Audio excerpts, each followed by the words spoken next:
création de Zagora, la société civile contribue au lancement d'activités génératrices de revenus au profit des femmes du monde rural.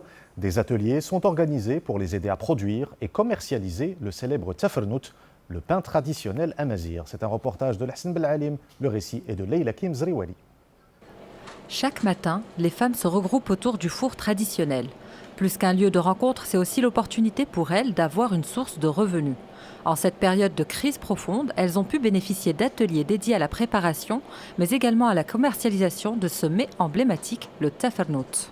C'est des femmes qui peuvent venir chaque jour travailler, faire du pain traditionnel cuit au feu de bois, faire des gâteaux et vendre ce pain qui va leur permettre d'avoir un revenu quotidien pour nourrir leur famille.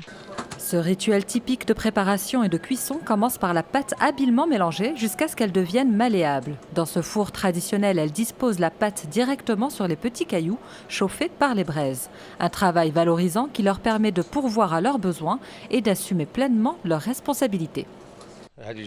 Cette association a été créée pour les femmes de la région. Elles peuvent produire entre 130 et 150 pains par jour qui seront distribués aux clients.